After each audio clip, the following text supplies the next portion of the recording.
하나님 아버지, 하나님의 말씀을 함께 배우는 시간입니다. 특별히 마가복음을 시작하게 하셔서 감사합니다. 마가복음 전체가 저희의 머릿속에 또 저희의 마음속에 들어오도록 성령께서 역사하여 주시기를 바라옵고 저희가 또한 열심히 주님의 말씀에 집중하는 가운데 서로 배울 수 있도록 또 깨달은 바를 차후에라도 또 나눌 수 있도록 하나님께서 은혜를 다하여 주시옵소서. 하나님께서 성령을 통해서 마가에게 허락하신 그 계시들이 중요한 부분이 빠짐없이 저희에게 전달될 수 있도록 하나님의 성령께서 친히 저희를 가르쳐 주시기를 원하옵고, 또한 저에게 허락하신 독일 성서공의 해설 성경이라는 이 도구를 잘 활용할 수 있도록 저에게 지혜를 허락해 주시기를 원합니다. 오늘 주어진 여건에 따라 또 주어진 환경과 모든 것을 하나님께서 주관하여 주실 것을 믿사오며 주어진 시간에 저희가 최선을 다하기를 원하옵나이다. 가르치는 자나 또 배우는 자에게 하나님께서 특별한 은혜로 함께하여 주시기를 원합니다. 예수님의 이름으로 기도합니다. 아멘. 네, 그 우선 마가복음 1장 신약성서 53페이지 한번 찾아보시기 바랍니다.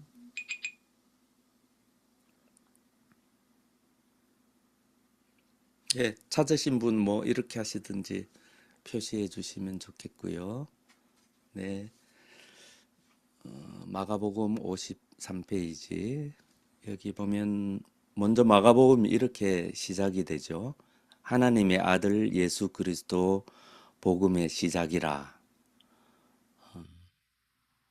지금 이제 마가복음 전체의 시작이기도 하고 또 마가복음을 여러 개 그 묶음으로 나눌 수 있지 않습니까? 그래서 앞부분에 특별히 그 마가복음 서론이라고 할 만한 마가복음을 본격적으로 시작하기 전에 마가복음을 여는 그런 부분이 이제 시작되는 거죠.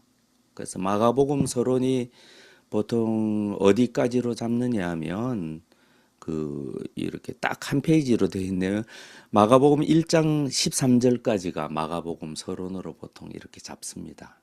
그래서 한 페이지 넘겨 보시면 이제 마가복음 1장 14절부터 그 요한이 잡힌 후 예수께서 갈릴리에 오셔서 하나님의 복음을 전파해요. 여기부터 이제 본격적으로 이제 갈릴리에서 예수님이 사역을 시작하시는 것으로 이제 본격적으로 마가복음이 시작되고, 그 전에 이제 마가복음 전체를 아우르는 말하자면 서론이죠. 그게 오늘 또 그 1장 1절부터 시작되기도 합니다. 그래서 1장 1절 하나님의 아들 예수 그리스도 맨 앞에 보면 그 이렇게 각조가 붙어 있죠. 1이라고 작은 글씨로 되어 있죠. 그래서 본래 모든 개역 성경에 붙어 있는 난외주 밑에 보면 1, 제일 밑에 보십시오. 제일 밑에 왼쪽. 어떤 사본에는 하나님의 아들이 없음 되어 있지 않습니까? 찾으셨죠? 네네. 하나님의 아들이라는 그 구절이 어떤 사본에는 그 특별히 초기 사본에는 없습니다. 어떤 사본은 있고, 이것은 대부분의 경우 초기 그 마가가 처음 썼을 때는 이 구절이 없었다라고 추정을 할 수가 있습니다. 하지만 곧 이제 곧바로 하나님의 아들이라는 이 구절이 들어갔음을 우리가 짐작할 수 있습니다. 하지만 뭐 예수님이 하나님의 아들이라고 그렇게 말씀하시는 부분은 마가복음 전체에서 계속 이야기되어지는 부분입니다. 그래서 뭐 이 부분이 있든 없든 마가복음의 이 메시지는 그 하나님의 아들이 예수님이시라는 그 메시지는 전혀 어떤 흔들림이나 변화가 없다는 것을 여러분이 아셔야 합니다. 이제 구체적인 증거로 가장 가까운 본문에 그 사랑하는 하나님의 아들이라고 그렇게 명시된 본문이 그 11절이 있지 않습니까? 그 1장 11절에 보십시오. 1장 11절에 보면 하나님 아버지께서 친히 이제 예수님이 하나님의 아들이시라는 것을 증언하고 계십니다. 그 하늘로부터 소리가 나기를 너는 내 사랑하는 아들이라 이렇게 하나님께서 친히 예수님이 하나님의 아들이심을 이렇게 증언하고 있습니다. 내가 너를 기뻐하노라 이렇게 증언을 하고 계시죠. 그리고 이런 구절들이 그 마가복음에 많이 나옵니다. 지난주 설교에서 잠깐 말씀드렸죠. 사실 바리새인이나 율법학자들도 뭔가 예수님이 특별한 존재라는 것은 인지했던 것 같습니다. 뭔가 특별한 존재다. 뭔가 남다른 권세를 가지고 있다. 그냥 보통 사람과는 다르다라는 것을 인지했던 것 같습니다. 하지만 그, 그 사람들은 다르게 해석했죠. 예수님의 영적인 권세를 눈으로 보고 귀로 들으면서도 이분들은 다르게 해석했죠. 어떻게 해석했습니까? 아, 마귀가 하나님 안에서 역사한다. 이렇게 역사했죠. 똑같은 그 영적인 하나님의 아들의 권세를 눈으로 보면서도 이 사람들은 다르게 해석한 거죠. 그리고 또 누가 그 예수님이 하나님의 아들이심을 알고 있었습니까? 물론 하나님이 증언하시는 것 외에 귀신들이 알고 있었죠. 그래서 이제 그 마가복음에 몇 군데 이렇게 찾아보면 귀신들이 나는 당신이 누군 줄 압니다. 하나님의 거룩한 하나님의 아들입니다. 라고 이렇게 증언을 하죠. 귀신들이. 그리고 또 누가 압니까? 예, 아무도 모르죠. 예수님이 죽으시고 부활하시기 전까지는 아무도 모르죠. 그게 감추어져 있다가 굉장히 특이한 것은 예수님이 지난주 설교 때도 제가 말씀드렸습니다. 그 예수님이 십자가에 달리시는 모습, 그리고 십자가에 달리셔서 예수님이 하시는 말, 그리고 그 당시 소문으로 예수님에 대한 소문이 얼마나 많았겠습니까? 그런 것을 계속해서 보아왔던 아마도 그 예수님의 십자가에 달리시는 것과 직접적으로 관련이 있을 만한 로마의 백부장이 아, 이분이 하나님의 아들이시구나라는 것을 깨닫죠. 그 이전에는 아무도 모르죠. 그래서 마가복음은 독자들은 다 알죠. 하지만 이제 마가복음 내용에 있어서 하나님의 아들이시다, 예수님이 이것이 마가복음의 굉장히 그 핵심적인 메시지 중에 하나죠. 우리도 이제 하나님의 아들이시구나라는 걸 신앙적으로 고백은 하지만 그 뭐 말로 고백하는 게 중요하겠습니까? 우리가 뭐 그 사랑하는 사람한테 말로 맨날 뭐 사랑한다 사랑한다 말하는 게 중요하겠습니까? 그 행동이 중요하고 그 믿음이 중요하지 않겠습니까? 그래서 당장 언제 정말 내가 하나님의 아들이심을 믿고 있느냐 그것이 언제 내가 정말 믿고 있는가가 증명되느냐. 예, 지난주 설교가 그런 내용이었죠. 나에게 위기가 닥쳐올 때, 나에게 이제 진짜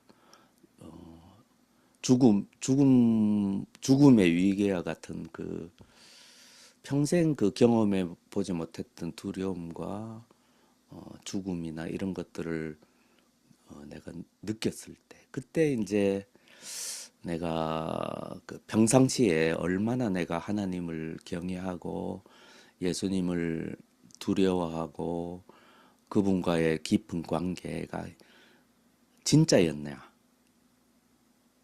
예, 그것이 이제 그 드러나는 거죠. 그 위기의 순간에.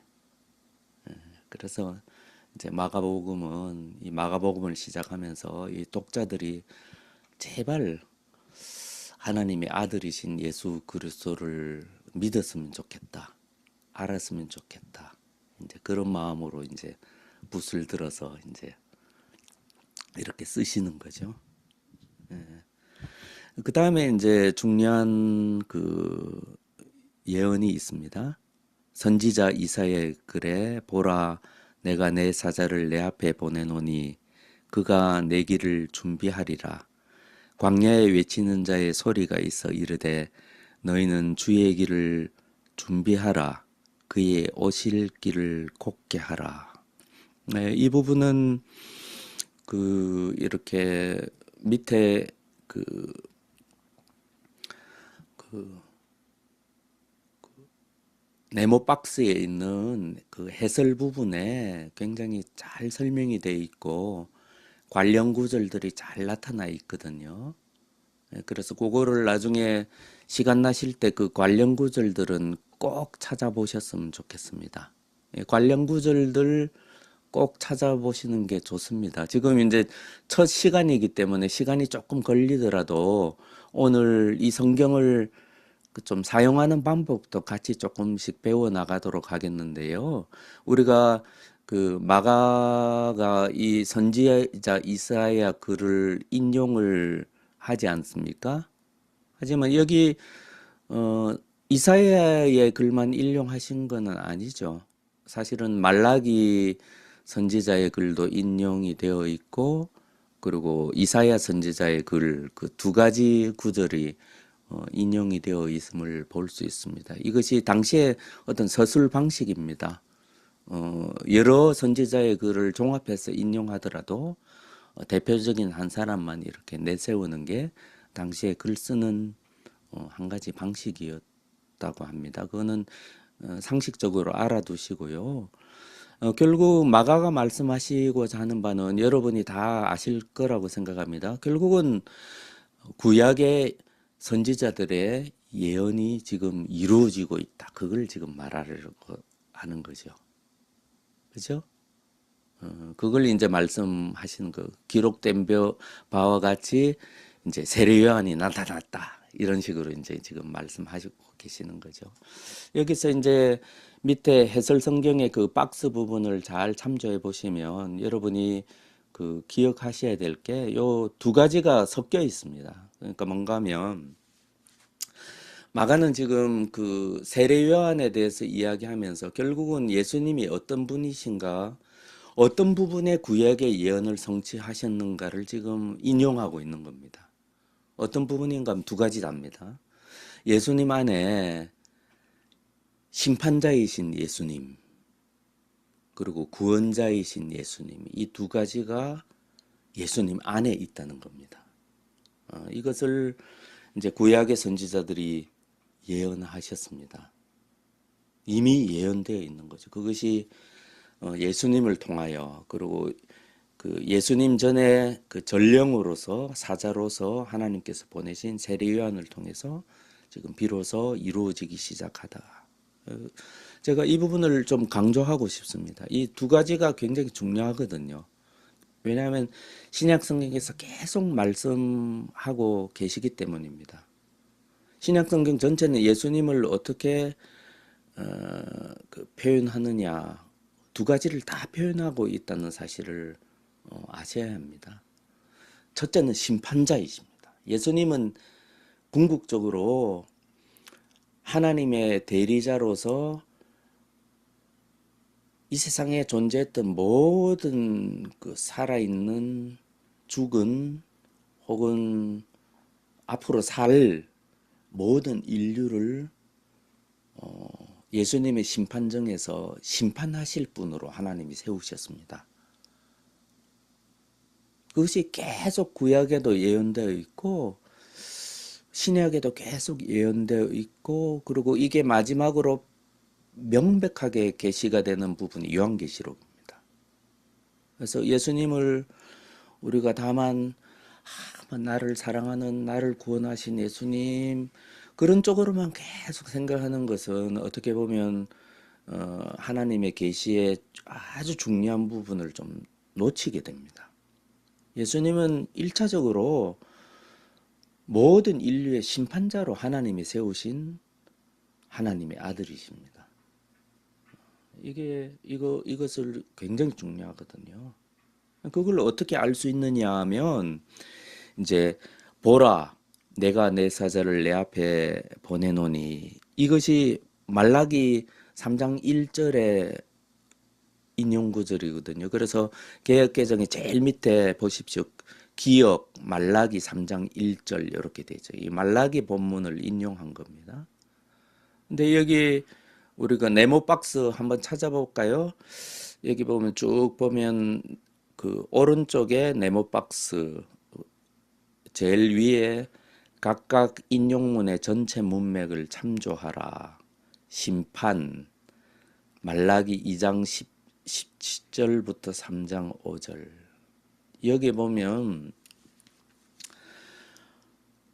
메시아 앞에 하나님께서 사자를 보내시는데, 이 메시아가 이 말라기의 그 예언에 나타난 말라기가 그 메시아가 어떤 존재인가 심판하시는 분으로 나타난다는 겁니다. 그리고 그 뒤에 보면은 광야에 외치는 자의 소리가 있어. 이 관련된 구절이 이제 여기 보면 구원해서 그 둘째 줄에 이사야 40장 1절부터 5절 중에 이제 40장 3절을 인용한 거죠. 마가가. 근데 이 전체 이 그 메시지, 그 이사야 메시지의 그 이사야 예언의 이 문맥을 보면, 이거 보면 하나님의 백성을 구원해 내실 분으로서의 메시아에 대한 예언입니다. 그래서 특별히 예수님에 대한 예언이 뭐 한두 절이겠습니까? 구약 성경에 한두 절 가운데 이제 마가가 이제 성령을 통해서 이 두 구절을 골라내신 거예요.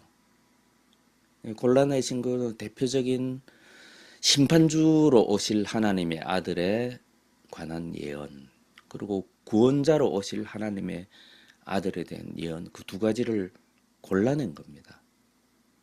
그래서 우리가 여기서 분명히 알아야 하고 알 수 있는 사실은 무엇이냐? 예수님은 첫째 심판주이시다. 두 번째 구원자이시다. 이걸 함께 알아야 합니다. 굉장히 중요한 부분이죠. 그 다음에 이제 우리가 알아야 될 것은 복음이 무엇이냐 하는 부분입니다. 복음이 무엇이냐. 왜냐하면 여기 보면 하나님의 아들 예수 그리스도의 복음의 시작이라 이렇게 시작하잖아요. 특별히 1절에. 지금 마가는 하나님의 아들 예수 그리스도의 복음의 시작으로서 지금 마가복음을 쓰고 있는 겁니다. 그러면 복음이 무엇인가? 복음이 무엇인가 하는 것이 이 마가복음의 굉장히 중요한 부분이죠.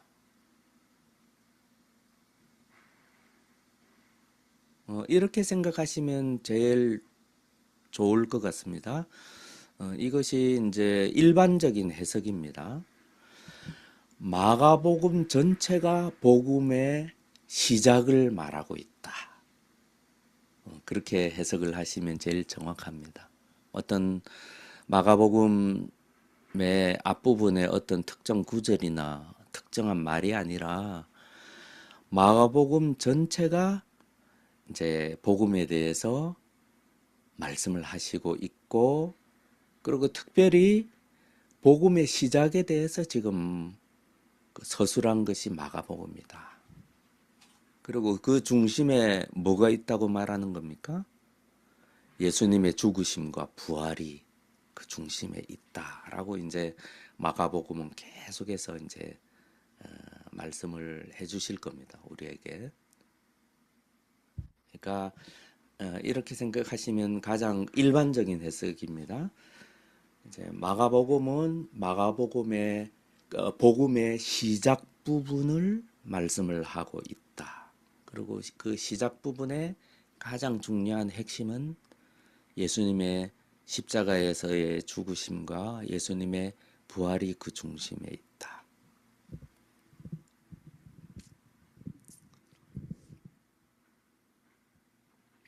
그래서 이때 이제 우리가 그 참고 구절을 찾는 법을 잠깐 이렇게 말씀을 드릴까 합니다. 1절에 보면은 그 작은 글자들이 많이 달려 있죠. 이렇게 한번 보십시오. 1절에 보면 마가복음 1장 11절, 5장 7절 관이라고 되어 있죠. 5장 7절 관으로 되어 있습니다. 그리고 9장 7절, 14장 61절, 15장 39절 이렇게 쭉 하나, 둘, 셋, 넷, 5개나 있죠. 어떤 게는 한두 개가 있는데 특별히 여기 많이 있죠. 그래서 한번 여기 또 관이라는 것이 과연 뭔지, 어떤 뭐 관이라는 게 계속 가끔 붙어 있거든요. 이게 무엇을 의미하는지를 조금 한번 직접 찾아보죠. 이 부분 중요한 개념을 설명하고 있는 부분이라서. 이거 보면 하나님의 아들과 관련된 구절들입니다, 주로. 그래서 마태복음 11, 마가복음 1장 11절 한번 찾아보십시오. 아까 제가 인용한 그 부분이죠.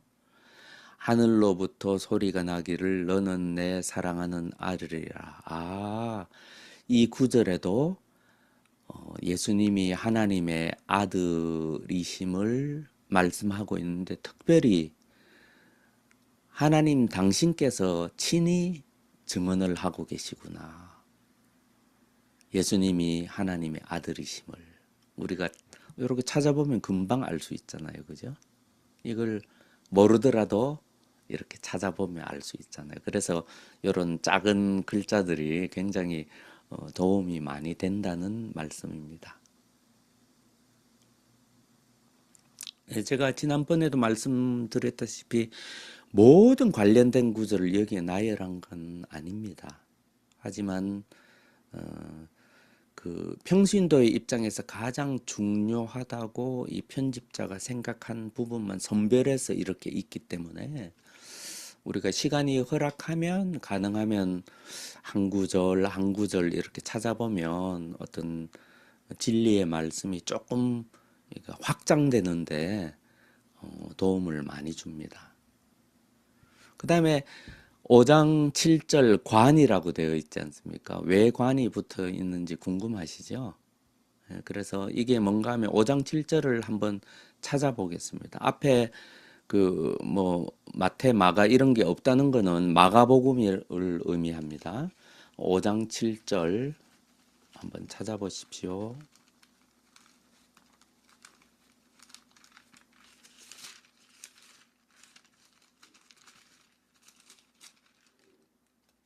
예, 신약 성서 60페이지입니다.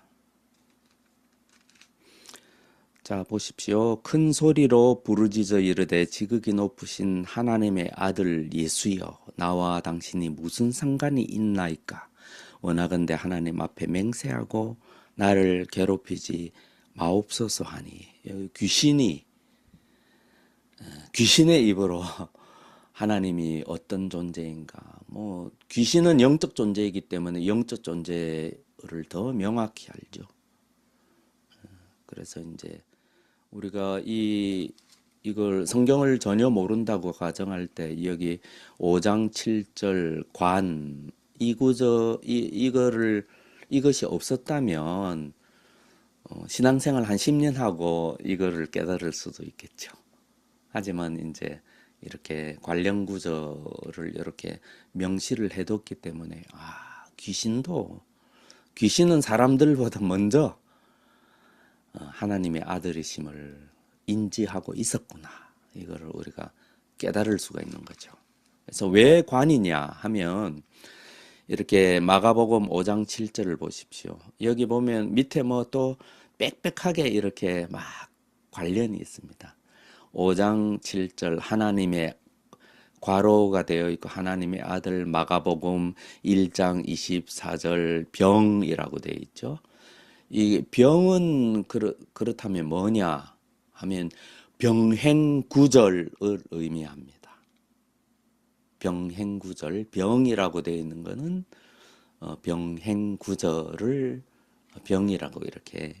병행구절은 그러면 뭐냐 보면 여러분 예를 들면은 이제 지붕을 뜯고 중풍병자를 내려서 하나님이 그 중풍병자를 고치시고 이렇게 내 죄사함을 받았느니라 선포하시고 하는 구절이 한 복음서에만 나오는 게 아니잖아요. 이런 것을 병행구절이라고 그럽니다. 똑같은 사건을 이 복음서나 저 복음서 혹은 이 성경 저 성경에서 이제 같은 사건을 기록하고 있는 경우에 이런 걸 병행구절이라고 하고 이 병이라고 되는 게 그런 거라는 걸 알 수 있습니다. 지금 관이라고 붙은 게 뭔지 설명을 드리고 있는 겁니다. 관이라고 붙은 있는 거는 뭔가 하면 관련 구절을 이렇게 관이라고 했는데 특별히 이게 뭘 의미했는가 하면 이런 편집자가 이런 경우에 그 관이라고 붙여뒀습니다. 뭔가 하면 보통 보면 여기 보면은 그냥 관주에 있는 이제 구절들은 그냥 한번 찾아보고 말잖아요. 뭐 예를 들면 여기 마가복음 1장 11절 하면 마가복음 1장 11절 찾아보고 그렇구나 함으로써 깨닫는 게 끝나잖아요. 근데 여기 관이라고 붙어 있으면 뭔가 하면 관련 구절을 찾아보고 거기에 붙어 있는 관주들도 참여하면 도움이 된다는 의미입니다. 조금 어렵지만 관이라고 붙어 있으면 좀 더 우리가 집중해서 관련 구절을 찾아보면 도움이 되는구나. 그렇게 생각을 하시면 되겠습니다. 그래서 이제 예를 들면은 왔다 갔다 하는데요. 마가복음 5장 7절에 보면은 밑에 그 관련 구절들이 또 빽빽하게 있잖아요. 이걸 다 찾아보면 도움이 된 경우에 이렇게 관이라고 이렇게 붙여 놓은 겁니다. 그래서 이런 설명들이 어디에 있는가 하면 오리엔테이션 할 때 설명을 못 드렸는데 한번 그냥 오늘은 또 그 성경 사용법을 배우는 중요한 시간이니까 제가 한번 보겠습니다. 이 성경책 제일 앞에 보면 머릿말, 뭐 발간사, 머릿말, 그 다음에 일러두기가 있습니다. 일러두기.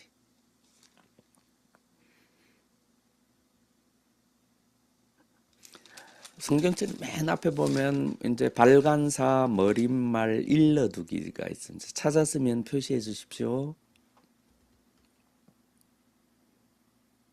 쭉 천천히 찾아보세요.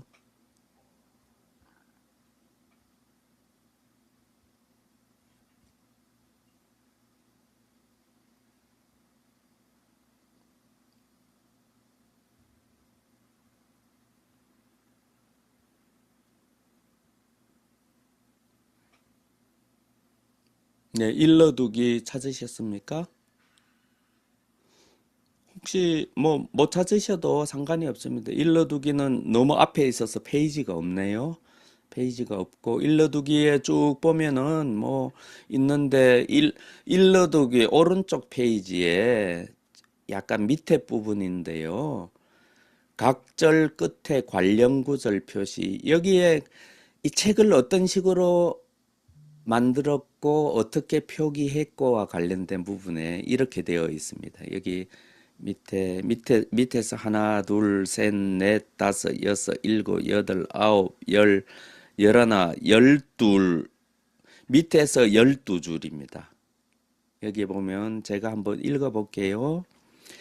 때때로 어떤 한 관련 구절뿐만 아니라 그 관련 구절에 관련 구절들도 볼 필요가 있을 때는 관을 덧붙여 적어서 표시했다. 이를테면 하고 이제 설명이 쭉 나오죠. 그러니까 뭔가 하면 관이라는 게 딱 붙어 있으면 그 관련 구절만 찾아보지 말고 그 관련 구절 밑에 붙어 있는 그 관련 구절들도 찾아보시오. 그러면 도움이 됩니다. 라는 표시다. 그러니까 두 가지 배웠죠. 병이라고 붙어 있는 거는 같은 사건을 기록한 다른 본문 병행 구절이다. 관이라고 생각하는 거는 관련 구절을 찾아보되 그 관련 구절의 관련 구절까지도 자세히 찾아보면 도움이 되는 표식이다. 예, 됐습니다. 그래서 우리가 마가복음에 나타난 또 누가복음에 나타난 하나님의 아들이라고 명시된 그 관련 구절들 이렇게 찾아보면 어떤 이 하나님의 아들 예수 그리스도에 관한 어떤 진리의 좀 어떤 예리한 부분들을 깨달을 수 있다. 네, 그걸 도움을 주기 위해서 이제 이렇게 되어 있다. 그렇게 되어 있습니다. 그 다음에 여기 보면 1절 다시 돌아가서 보면 9장 7절이 나오죠. 5장 7절 관, 다음에 9장 7절도 한번 찾아보겠습니다. 처음이니까요.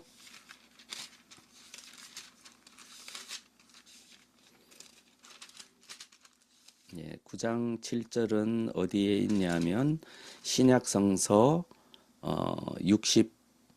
67페이지입니다. 9장 마가복음 9장 7절. 여기 보면 좀 비슷한데 뭔가 좀 다른 부분이 나오고 공통적인 부분은 하나님께서 예수님에 대해서 친히 증언하시는 부분이 나오는데 조금 뭔가 앞부분에 그 1장 11절에서 하나님께서 증언하신 것과는 좀 더 뭔가 심화된 좀 다른 표현이 나옵니다. 제가 한번 읽어볼게요.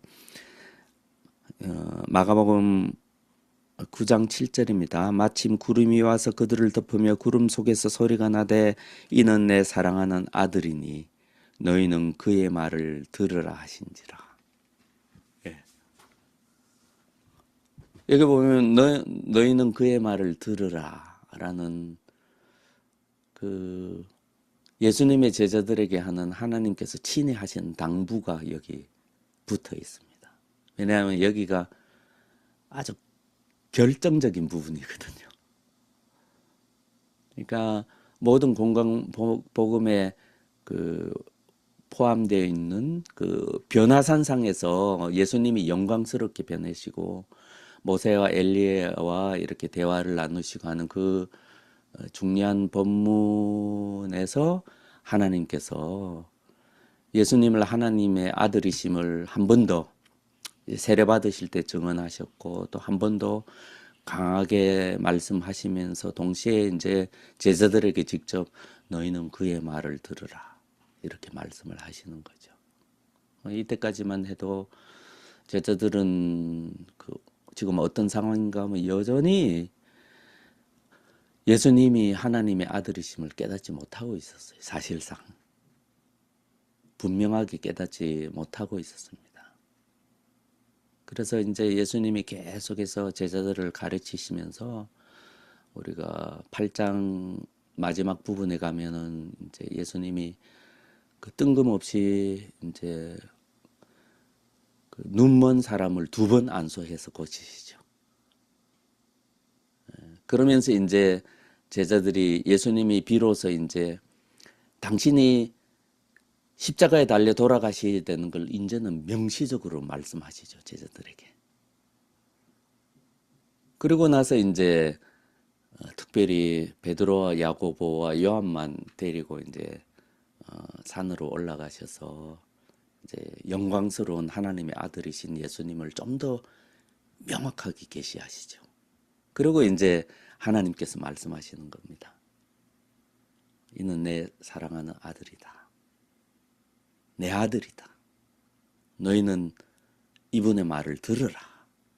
이렇게 계시하시는 거죠. 그래서 굉장히 중요한 부분이고 이것이 이제 이렇게 마가복음 전체에서 얼마나 중요한 겁니까? 하나님의 아들에 대한 어떤 계시의 부분에 있어서 우리가 이 변화산상에서 하나님이 직접 계시하신 이 부분은 너무나 중요한 것이거든요. 이게 아마 그 예수님의 초기 제자들과 사도들의 그 머릿속에 마음속에 깊이 각인되어 있었던 것 같아요. 이 경험이.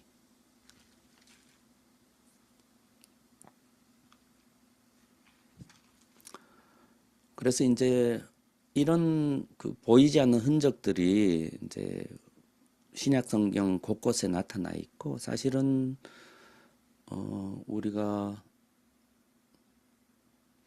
이런 그 하나님의 성령 그리고 하나님 그리고 이 초기에 예수님의 제자들의 증언 위에 세워졌잖아요.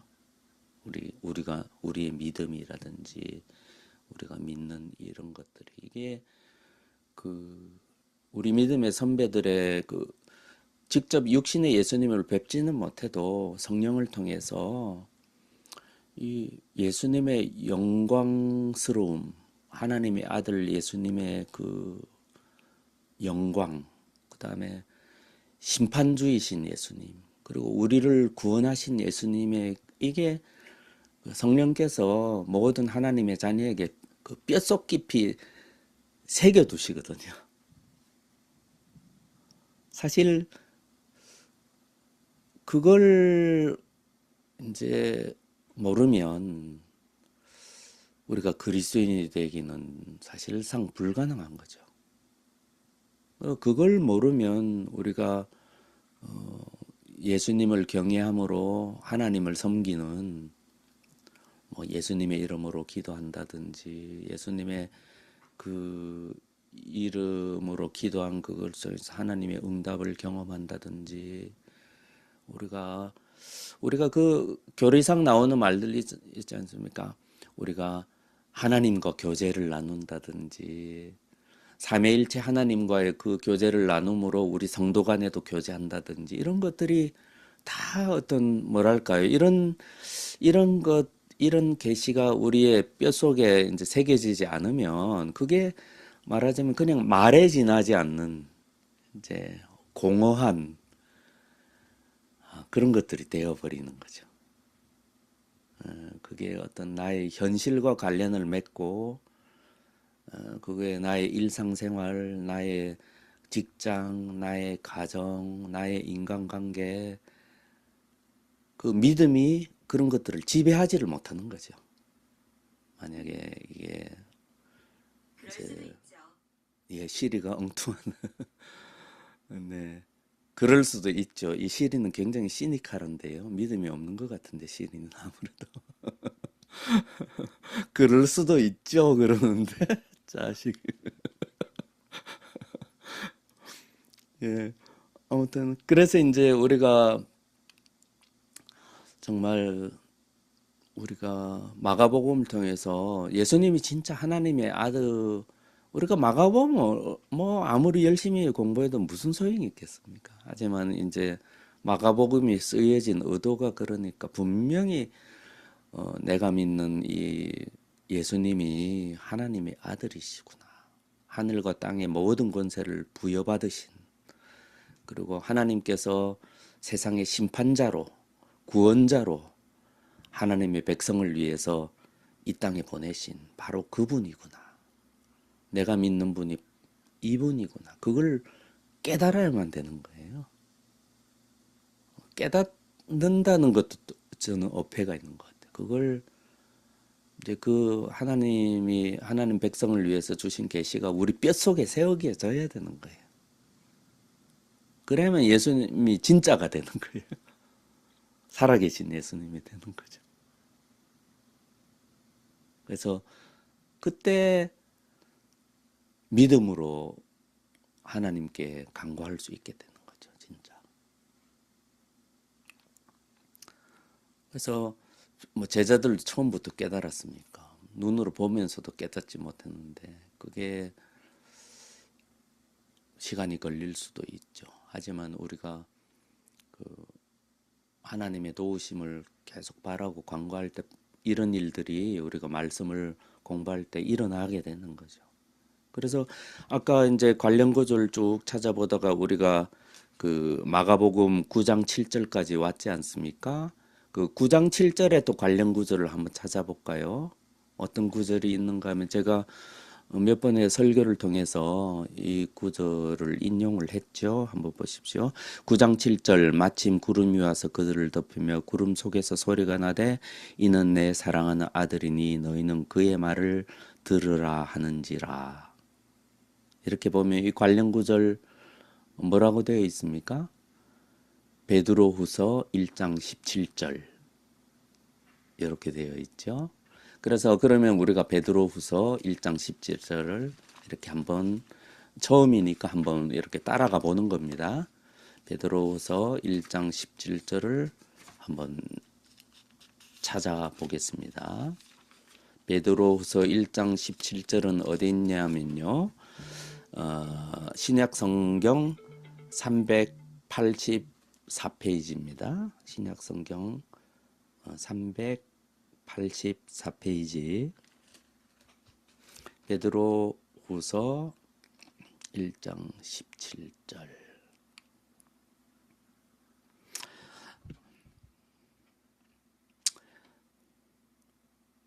보십시오. 여기 보면 그 이제 베드로 사도의 베드로가 이 변화산상에 직접 있었잖아요. 베드로 눈으로 목격한 것이고 아마 베드로의 이 말을 듣고 마가도 최초에 왜냐하면 마가는 또한 베드로의 제자였기 때문에 베드로의 이 말씀을 듣고 아마 또 마가복음의 그 해당 본문을 기록하셨을 거예요. 보면은 베드로 사도가 이렇게 말하죠. 지극히 큰 영광 중에 이러한 소리가 그에게 나기를 이는 내 사랑하는 아들이요 내 기뻐하는 자라 하실 때 그가 하나님 아버지께 존귀와 영광을 받으셨느니라. 이렇게 자기가 정말 영광스러운 내가 예수님이 그런 분인 줄은 이때까지만 해도 잘 몰랐었는데 이때 자기가 정말 예수님이 이런 분이구나라는 걸 깨달았다라고 이렇게 고백하고 있죠. 이거 굉장히 중요한 부분입니다. 그래서 여기 그 앞에 베드로후서 1장 16절을 같이 읽어볼게요. 한번 1장 16절 17절 제가 한번 그러니까 왜냐하면 여기가 이제 우리가 사도들의 증언에 의해서 우리가 믿음을 갖게 되었다는 것이 좀 강조되어 있고 나중에 시간 나시면 16절부터 21절까지 이제 읽어보시면 좀 더 도움이 될 텐데 오늘은 16절 17절만 제가 읽어보겠습니다. 베드로후서 1장 16절 17절 신약성경 384페이지입니다.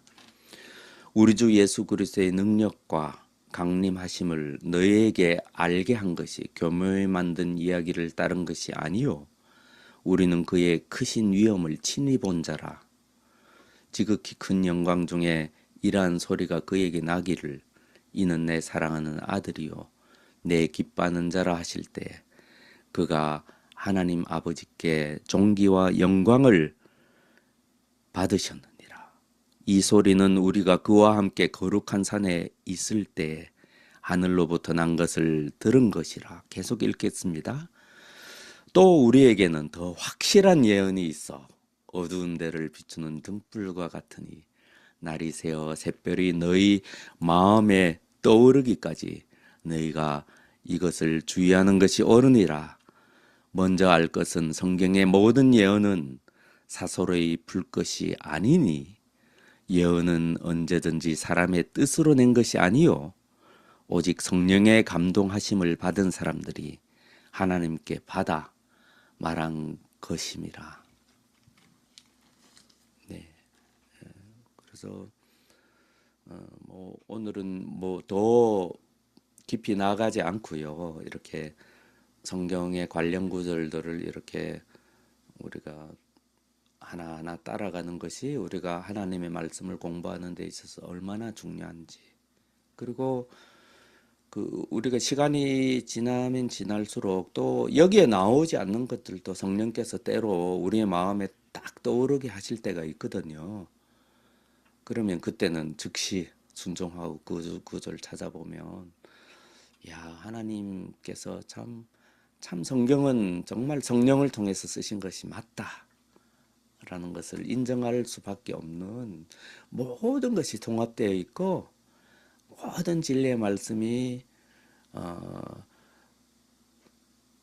죽으시고 부활하신 하나님의 아들 예수 그리스도를 딱 정확하게 가르치고 있다는 것을 우리가 알게 됩니다. 그것을 빨리 깨달아야만 이제 그리스도인이 되는 것이고, 그리고 더 깊이 깨달아야만 우리가 믿음이 자랄 수가 있고요. 또 부활하시고 살아계신 예수 그리스도를 경험하면 경험할수록 하나님과의 교제가 더 깊어지고 우리가 하나님께 더 잘 순종하는 하나님의 자녀가 되어 가는 것이죠. 그래서 오늘은 제 목표는 이제 13장까지 다 하는 것인데 오늘 뭐 성경 구절 또 찾는 거 이런 거 반드시 필요하니까요. 이제 앞으로는 이제 다 찾지는 않고 이렇게 제가 중요한 부분만 우리가 같이 찾아보는 그런 식으로 하면 되니까요. 그리고 여러분이 개인적으로 복습하거나 예습할 때는 뭐 여러분 마음이나 시간이 허락되는 대로 저는 많이 찾아보면 많이 찾아볼수록 좋다고 생각하고 하나님의 말씀에 재미를 붙인다 하면 좀 이렇게 어폐가 있잖아요. 재미 붙이는 것보다는 훨씬 우리한테는 진지한 동기가 있죠. 하지만 어폐가 있지만 또 하나님의 말씀의 맛이랄까요? 꿀과 송이꿀보다 더 달구나 그런 걸 우리가 깨달아 알면 알수록 이렇게 성경을 그냥 쭉 처음부터 끝까지 읽는 것도 참 도움이 되지만 이렇게 관련 구절들을 끝없이 이제 찾아보고 또 찾아보고 또 찾아보고 하는 것도 굉장히 쏠쏠한 재미가 있습니다. 시간이 언제 갔나 싶을 정도로 이렇게 왜냐하면 하나님의 진리의 말씀은 통합되어 있으니까 모든 게 연결되어 있으니까 그래서 이런 도움을 받았으면 좋겠다고 생각이 들고요. 그러면 오늘 하지 못한 부분 가운데 숙제로 한번 잘 이해가 안 돼도 여기 보면 설명의 박스 한번 찾아보십시오. 이게 아마 마가복음의 이제 시작이라서 이런 부분이 더 많이 나오는데 박스에 보면 그 별표 있는 부분이 좀 다른 뭐 누가복음이나 요한복음 이런 데보다 요 마가복음 앞부분이 더 많이 나옵니다. 중요하기 때문에. 그래서 어떤 건가 한번 보십시오. 박스 설명 부분 읽어보겠습니다. 이제 10분 남았습니다. 마가가 복음서를 쓸 때 복음이란 아직 하나의 책이 아니라 생동적인 그리스도인의 선보를 표시하였다. 이렇게 돼 있고 복음이라고 돼 있고 별표가 있잖아요. 이게 이제 그 뒤에 보면은 그 계속 나온다고 했죠. 뒷부분에 어디 나옵니까? 뒷부분에 이제 용어 해설 부분에 나온다고 했죠. 그래서 이 복음은 어디에 있냐면 용어 해설의 24페이지. 저 뒤에 한번 찾아보십시오. 가나다 순으로 돼 있죠. 그 가나다 순. 그래서 비읍 부분이니까 용어 해설을 찾으셔서 거기 24페이지 오른쪽 밑에 보면 복음 되어 있죠. 제가 한번 그 성경 공부 시작하기 전에 한번 읽어봤는데, 야, 이게 복음에 대해서 이 정도로 짧게 잘 설명하기는 참 힘들겠다, 누구라도. 그런 생각이 들 정도로, 두고두고 좀, 우리가 참조할 만하다. 좀 잘 정리가 되어 있고, 설명이 되어 있고, 또 길지 않고, 또, 그래도 그나마 최대한 쉽게 설명을 하고 있다. 부분이 있습니다. 그래서 여기 보면, 복음, 복음을 가리키는 헬라난 말 유앙겔리오는 좋은 소식을 뜻한다. 이렇게 우리가 아는 것부터 이제 복음을 쭉 설명하고 있죠. 그래서 이런 부분이 지금 많이 나오거든요. 그래서 이제 뭐 많이 하면 힘드시니까 요까지만 좀 해보십시오. 여기 보면은 다시 마가복음 1장으로 돌아가셔서 여기 복음이 나오죠. 설명 부분을 좀 읽어 보시는 걸 숙제로 하겠습니다. 설명 부분을 좀 읽어 온다. 그 다음에 여기 보면 복음이라고 된 별표 부분은 요 용어 해설 부분도 좀 읽어 본다. 그리고 여기 보면은 그 오른쪽에 보면은 여기 보면 쿰란이라고 별표 찾으실 수 있으시겠어요? 설명 부분의 오른쪽 위에 부분에 그리고 예수 시대의 쿰란에서 알고 있는 바와 같이 이 쿰란이 그 자주 나오기 때문에 이 해설 부분에 자주 나옵니다. 이것이 좀 학자들한테는 무지무지 중요하고 그리고 우리 성경을 이해하는 평신도인 우리들에게도 좀 중요한 거기 때문에 대략 쿰란 동굴을 이야기하는 거거든요. 이 쿰란 이게 뭔지에 대해서 예수님 당시에 그 바리새인과 그다음에 사두개인과 그 더불어 굉장히 중요한 겁니다. 쿰란 종파는 굉장히 중요한 부분이기 때문에 요 부분 설명을 좀 읽어 보시고요. 그다음에 그 밑에 보면 또 세례 요한이 이제 세례 주지 않습니까? 세례에 대한 부분도 좀 찾아서 읽어 보시고 특히 엘리야는 굉장히 중요하지 않습니까? 엘리야는 뭐그 신구약 전체 통틀어서 굉장히 중요한 인물 가운데 하나인데 특별히 이제 선지자 전승에서는 이제 성경 전체는 두 가지 그 겹줄과 날줄로 그렇게 이루어져 있다고 봅니다. 이거는 잘 이해 못하셔도 들어만 두세요. 하나의 큰 줄기는 그 이제 제사장 전승입니다. 제사장 전승이 이제 어떤 하나님의 말씀인 율법과 쭉 이어지면서 율법을 가르치고 율법을 전수하고 그런 전승이 이제 신구약 전체에 쭉 흘러 들어옵니다. 그리고 또 하나의 큰 맥이 있습니다. 그게 선지자 전승입니다. 하나님께 직접 받아 말한 하나님의 사람들을 통해서 쭉 이렇게 이어져 옵니다.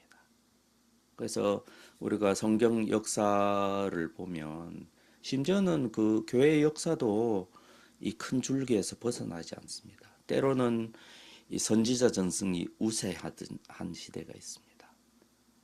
그리고 어떤 때는 그 제사장 전승이 그 우세할 때가 있습니다. 그리고 어떤 때는 그 분명히 하나가 되어 협력이 됩니다. 그 예수님 안에는 이 두 가지 전성이 완벽하게 같이 있습니다. 그리고 이것이 때로는 충돌하고 협력하고 통합되면서 이렇게 쭉 이제 그 종말의 때까지 이제 이어져 나오는 전성이 있습니다. 그래서 그 전선 가운데 엘리야는 굉장히 그 핵심을 차지하고 있거든요. 그래서 엘리야가 굉장히 중요하고 그래서 특별히 이제 여기에 설명이 있는 거죠. 그러니까 우리도 따라서 이제 그래서 이제 보면은 변화산상에 그 우리가 두 분이 나타나잖아요. 예수님이 두 분과 말씀을 나누시잖아요. 변화산상에서. 왜 두 분이 나타났겠습니까? 예, 두 분은 하나님 역사와 하나님 계시에 굉장히 중요한 부분의 대표작격이기 때문에 이 두 분이 나타나는 겁니다.